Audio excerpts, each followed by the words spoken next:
find no history that will give you the birth of the black man. He has always been. Well, then, since we have no beginning or no end for the black man, what is your doctrine on the origin of the Caucasian race?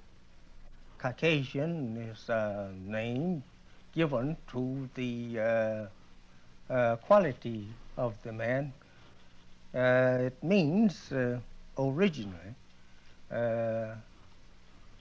weak bone and stale face, you know. The person have a stale color and his bones are weak, and they call him Caucasian.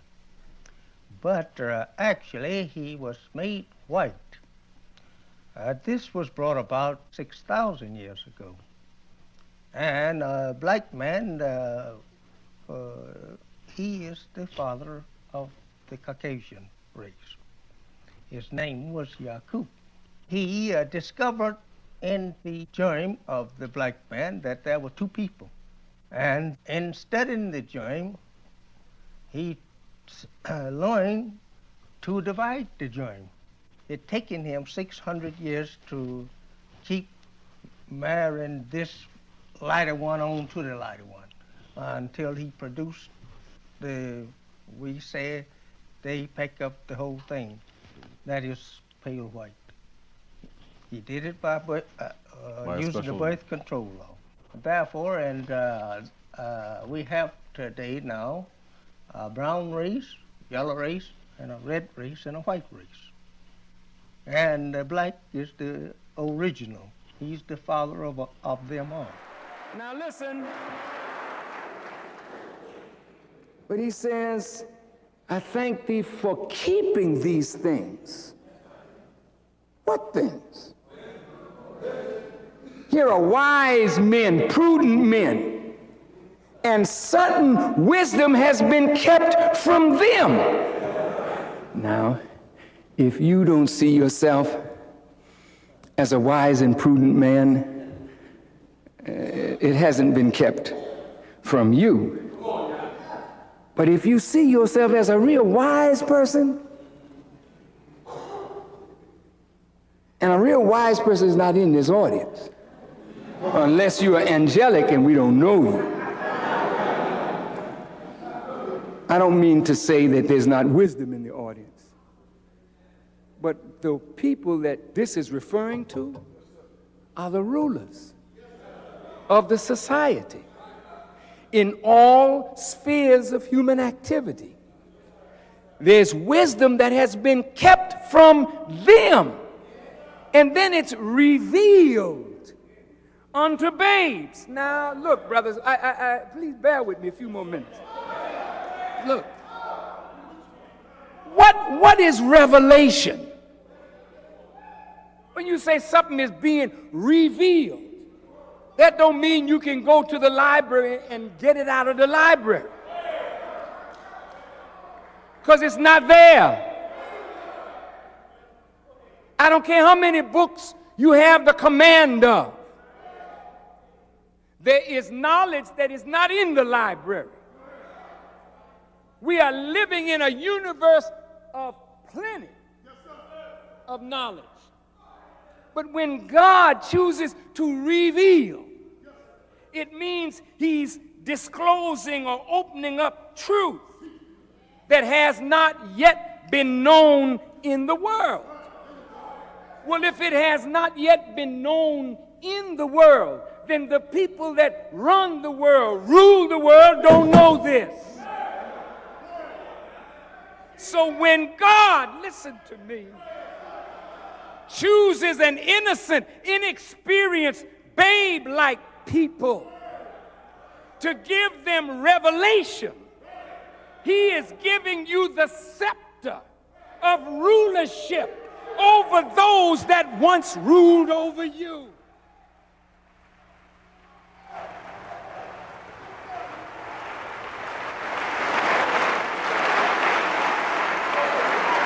Are you listening? So look, if you the ruler and wisdom that you didn't know is now being revealed to an inexperienced people. That excites the rulers, because in what they hear is the end of their power. Listen, listen. No man can rule you except he has greater knowledge than you. But when God puts a greater knowledge in you than is in your former ruler, then your ruler cannot rule you anymore.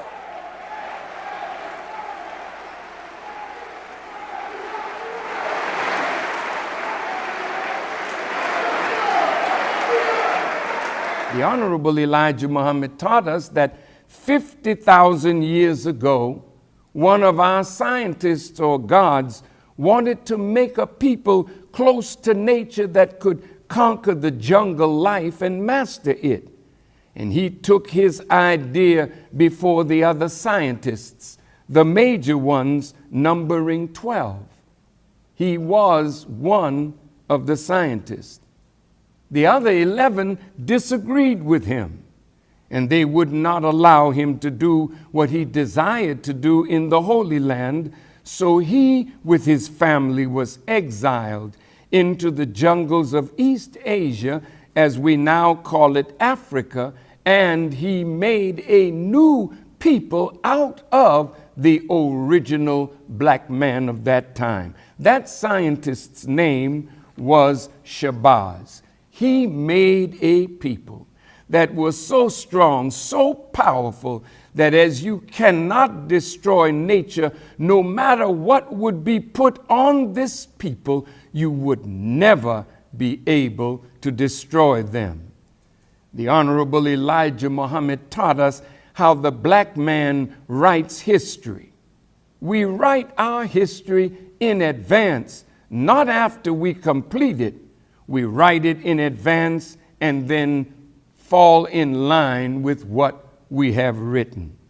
On page 108 in Message to the Black Man, the Honorable Elijah Muhammad writes, "We make such history once every 25,000 years. When such history is written, it's done by 24 of our scientists.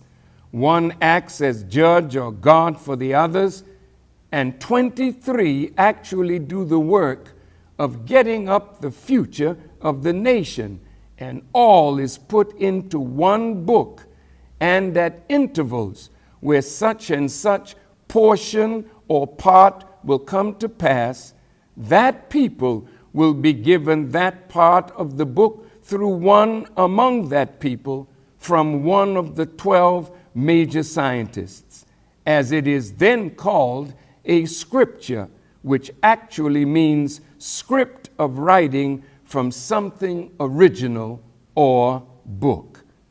There is significance, the Honorable Elijah Muhammad writes, to the number 24 scientists and the 25,000 years.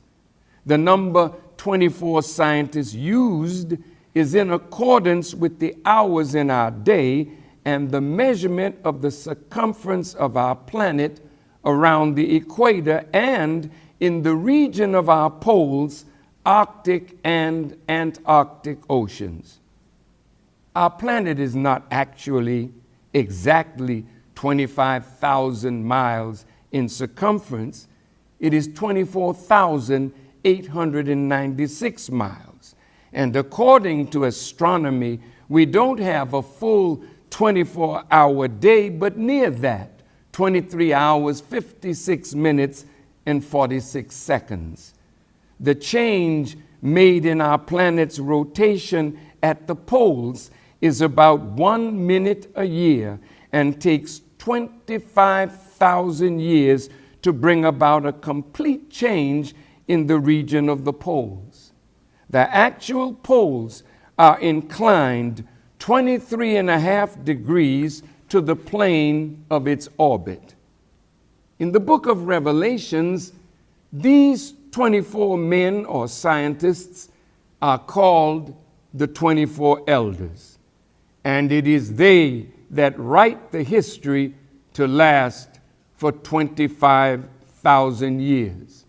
In the book of Revelations, the 4th chapter, the 4th verse, it reads, "And round about the throne were 24 seats, and upon the seats I saw 24 elders sitting, clothed in white raiment, and they had on their heads crowns of gold."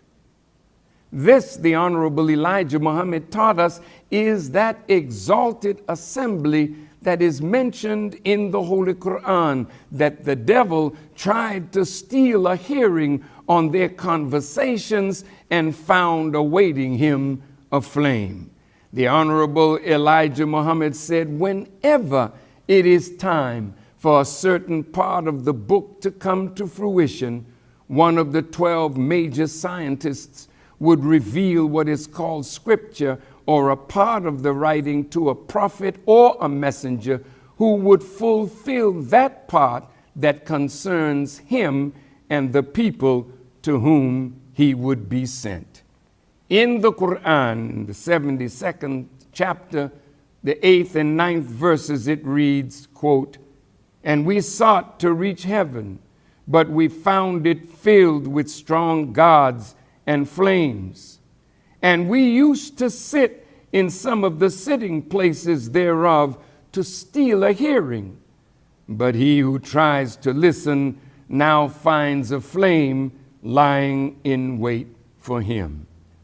The Honorable Elijah Muhammad taught us that in the year 1 of our present cycle, the scientists went out and listened to the thinking of the people, and based upon that thinking, they began to write the present 25,000-year history.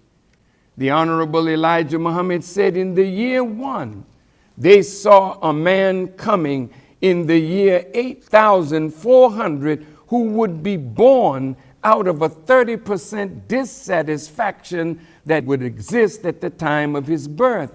And he would be born and would be one born to bring about a significant change.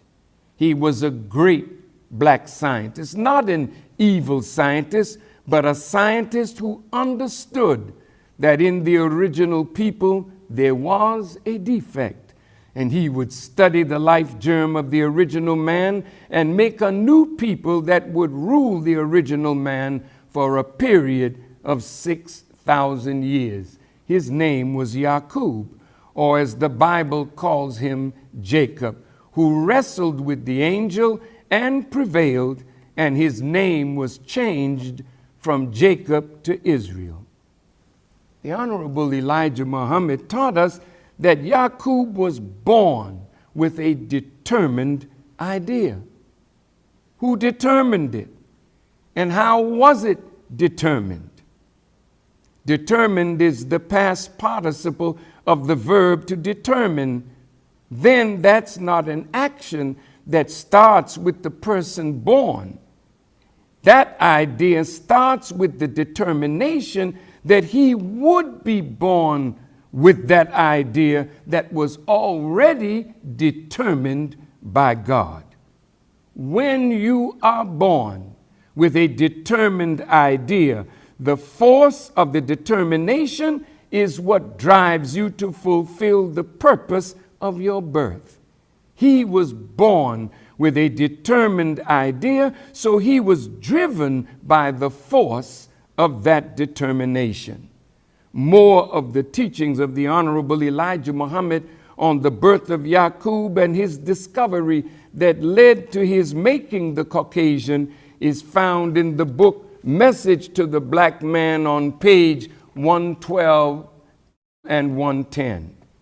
Mr. Yakub began preaching among the dissatisfied, and he gathered 59,999 followers. He became so powerful that the king of Arabia at that time arrested him and put him in jail because of his teachings. But when the king came to understand that this is the one destined to do what he was born on our planet to do, the king met him in prison and struck an agreement that he and all his followers would be sent to an island in the Aegean Sea, and the king would provide money and whatever was necessary to Yakub and his followers to keep them going for 20 years until they could go for themselves. Well, they were sent to an island in the Aegean Sea, and it was there that Yakub could facilitate his idea of making a new people from the wobble in the nature of the original man. These teachings can be found in Message to the Black Man, pages 113 and 114. Yakub discovered in his studies at 6 years old his purpose. And by the time he was 18, he had finished all the schools of his day. He was studying the life germ of the original man, and he saw in it two germs, one black and one brown.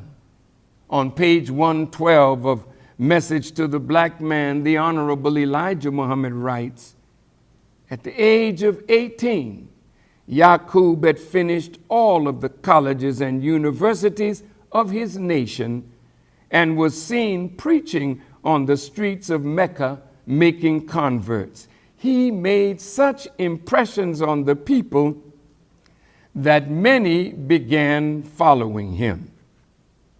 The Honorable Elijah Muhammad taught us that Yakub learned from studying the germ of the black man under the microscope that there were two people in him.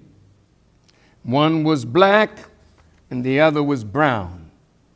And he said that if he could successfully separate the one from the other, he could graft the brown germ into its last stage, which would be white. With his wisdom, he could make the white, which he discovered was the weaker part of the black germ, which would be unalike, rule the black nation for a time until a greater one than Yakub was born. This new idea put him to work finding the necessary converts to begin grafting his new race of people. He began by teaching Islam with promises of luxury to those who would believe and follow him. If we can agree that in this universe there's positive and negative force in everything, and that is the basis of life itself, scientists of this world thought that the atom was indivisible, and likewise they thought the same of the life germ. They thought we could not break apart the atom, and they felt that in the germ of life that it also was indivisible. However, the scientists have now cracked the atom and released its energy in a destructive way, which is called fission, harnessing such energy to create very destructive weapons. When we look at the so-called indivisibility of the atom, you are also looking at the so-called indivisibility of the life germ. Occasionally, however, this weakness would manifest itself in the destructive force of the making of the moon, in the rebellion of Mr. Shabazz, in the rebellion of the Indians against the laws of Islam, in the making of a new people out of the original that would be likened unto nature itself, that would master the jungle life. But generally, that weakness in the original man would not surface unless there were extraordinary circumstances to bring it forth. So Mr. Yakub was born to discover that germ and to give it form and expression. Now, will you say that Farrakhan is teaching hate? Then bring me before your courts of law and prove your charge, because you cannot disprove the science of your being grafted out of us for a time. Well, let me see what the scripture says about this grafting. Listen to this. For if the first fruit is holy, the lump is also holy, and if the root is holy, so are the branches. And if some of the branches be broken off, and thou, meaning you, being a wild olive tree, talking to the Caucasian, were grafted in among them, and with them partakest of the root and the fatness of the olive tree. See, you were grafted in among us, and now you are sucking from the life of the riches of the lands of the black and the brown and the yellow man. Right now, America, England, France, you are sucking the life out of Africa. Mr. Mugabe said last week, the Western world is there to enrich themselves from the riches of Africa now. You want China out. You want Russia out. Well, we want all out that are the bloodsuckers of the riches of our people. Listen to what it says. If God spared not the natural branches, take heed lest he also spare not thee. Then he tells you, don't boast against the root, for you didn't bear the root, but the root bore you. You boast and speak evil of the black man, but you came from the black man. And that is why Jesus told Nicodemus, which is you, that you cannot see the kingdom of heaven except you be born again. But that door is closing fast. You can be brought back to the original if you allow the God of the Sabbath to be your guide. You have to reject your father. And you say it in the Catholic teachings. Do you reject Satan and all his works? You have to reject your father who taught you tricks and lies and how to master the original man and submit yourself to God. Then if it pleases him, he will make you and us into a new creature. So my beloved brothers and sisters, I repeat in closing, if you use Semitic as those who speak the Semitic languages, then Arabic and Hebrew come from the original people who are the black people of the earth. And because you speak a language, it doesn't make you what that language and those who originated that language are. Some of you are learning Chinese. Does that make you Chinese? Some of you are learning Russian. Does that make you a Russian? Some of us are studying Spanish and French. We're not Frenchmen, nor are we Spaniards. So don't tell me when you speak a Hebrew and you speak Arabic that you now belong to the Semitic people. Oh, Israel, you're in deep trouble. I fear for you, and I fear for my people that are there. May Allah guide us. May Allah bless us. May Allah protect us. You that are listening, tweet what you can of what I said and argue with the people in the best manner. For the Honorable Elijah Muhammad has given to us an invincible truth that none of their scholars can uproot. White came from black. There is no doubt about it. The God who made you is a lesser God, but a God right on. And now God has come, and he's waking up the gods of the earth. And now we are challenging you to prove your charge, or you must get out of this the best way you can. We are the original people of our planet. We have not done any violence to you, and we don't intend to. God is sufficient.